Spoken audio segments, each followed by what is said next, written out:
You're sitting at your desk. It's a Tuesday morning. Your coffee is getting cold because you keep forgetting to drink it. You open your laptop, you pull up a project brief, you open Figma, and before you start, you open your banking app. Habit now. Every morning, $103,400. You close it. You smile. Not a big smile, just quiet. You're 33 years old. You're a mid-level UI/UX designer making $108,000 a year. Remote, no commute, no uniform, no shift schedule. You go to make a new coffee. And on the kitchen counter, you find an old receipt, crumpled, from a takeout place near your old apartment. Pad Thai, $11.50, dated 5 years ago, almost to the day. You stand there for a second. You remember exactly who you were the night you bought that, and you remember the decision you made right after. This is that story. Stage 1, the decision.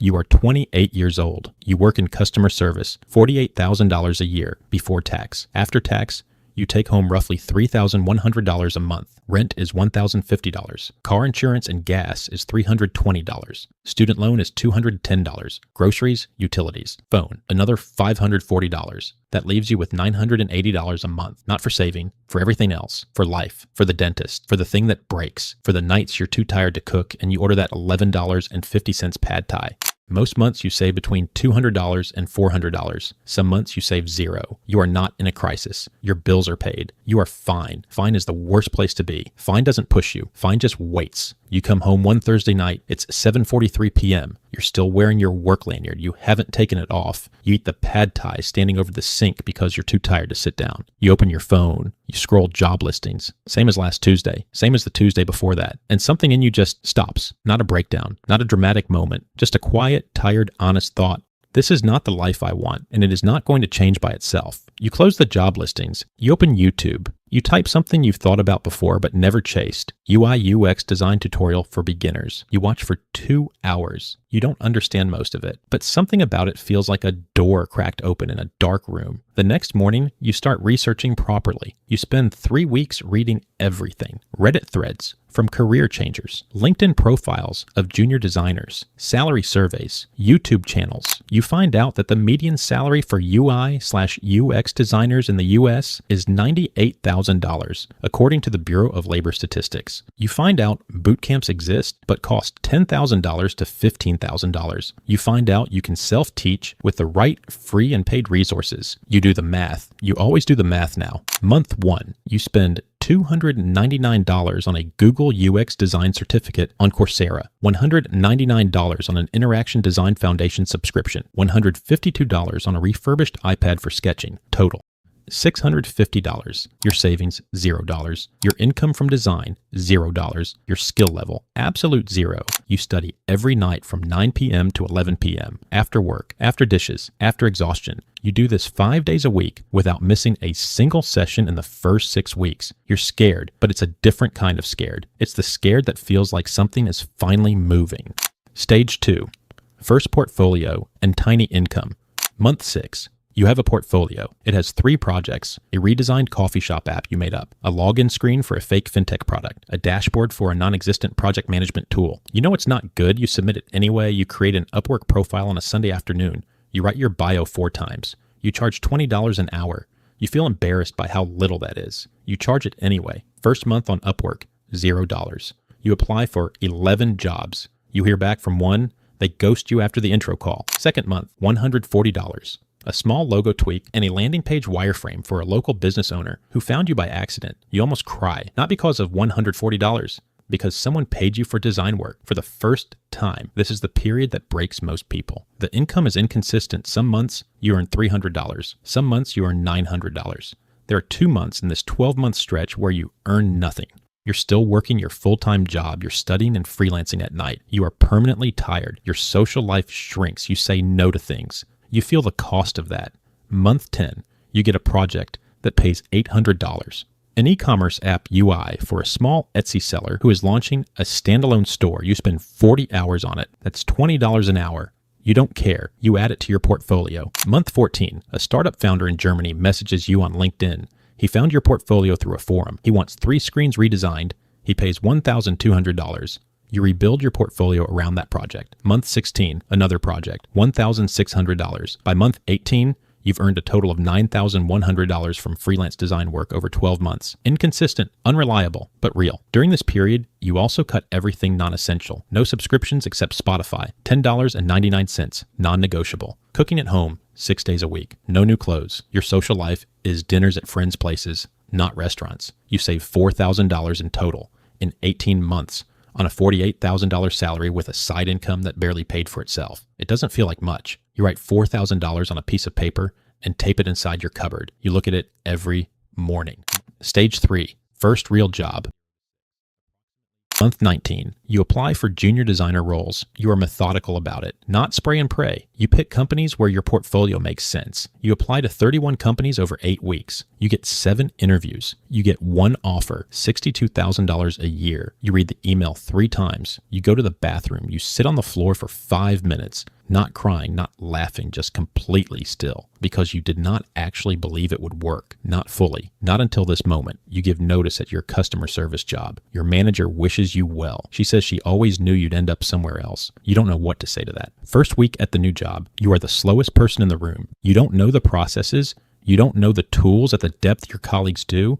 You make a comment in a meeting that you immediately regret. Imposter syndrome doesn't knock. It just moves in. You go home that Friday night and genuinely wonder if you made a mistake. You don't quit. You make a list of everything you don't understand and you start working through it systematically. Month 23, you deliver a redesign of a core user flow that reduces drop-off by 18%. Your manager notices. He says your work is clean, that you ask the right questions, that you think about users, not just screens. You write that down too. By month 30, you have saved $12,000 on top of the $4,000 from before. Total in the bank, $16,000. Your salary is $62,000. Your rent moved to $1,200 because you needed to be closer to the office. Your loans are still there. Your car still makes that noise, but you are paying all of it. You are not afraid of the first of the month anymore. You are a UI/UX designer, not just on a portfolio, on a contract, on a business card. 12 months ago, you were charging $20 an hour on Upwork at 9 p.m. The distance between those two versions of you is not luck.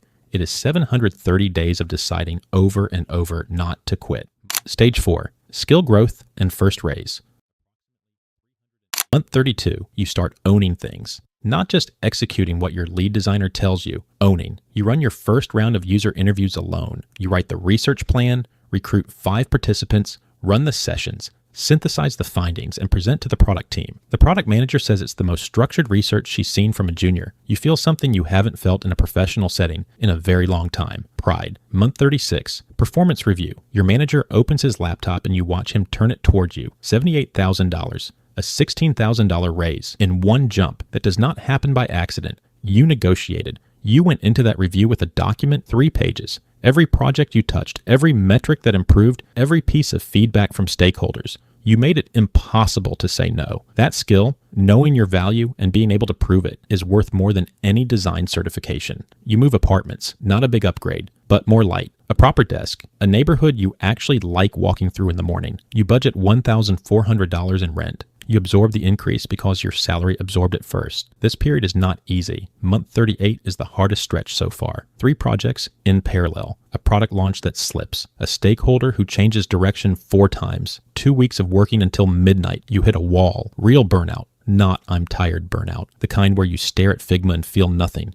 You take a week off. You don't touch design. You walk, you sleep. You cook meals that take a long time, you come back and you're better. Burnout is not failure. Burnout is information. It tells you what needs to change before you do. By month 42, you have saved $18,000 in this period alone. Your running total, $34,000. Stage 5, mid-level stability. Month 43, you update your LinkedIn. You're not desperately job hunting. You're quietly open. Within 3 weeks, a recruiter reaches out. A Series B fintech startup. Remote first, they want a mid-level UI/UX designer with experience in financial products and user research. You have both.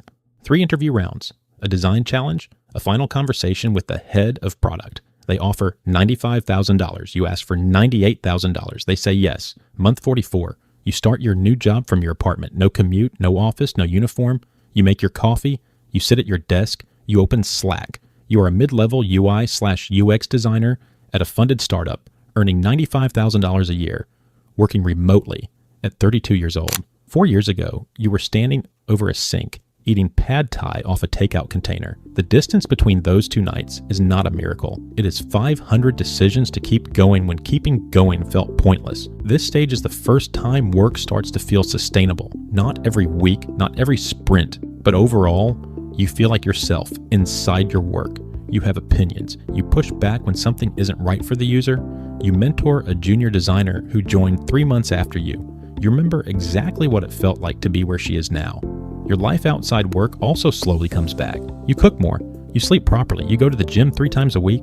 You see friends on weekends without the guilt of lost study hours. You don't spend more just because you earn more. The discipline you built in stage 1 and stage 2, it's stuck. You don't think of it as discipline anymore. It's just who you are. You saved $28,000 in this 12-month period, running total $62,000. You are closer to $100,000 than you are to zero. That thought keeps you going on the days that feel ordinary, because ordinary is not what this was supposed to be. Ordinary is the miracle, the end, the motivation. Close, you find that receipt on the counter, $11.50. Pad thai, 5 years ago. You were 28. You were tired. You were fine. And fine was killing you slowly. You made one decision, not a brave one, not a confident one, a terrified one. You studied when you didn't feel like it. You shipped work that wasn't ready. You took the $54 an hour when you wanted $80. You stayed when every logical voice said, stop. And today your account says $103,400. You didn't do this because you were talented. You did it because you decided that 5 years from now, you wanted to be somewhere different. You still have 5 years.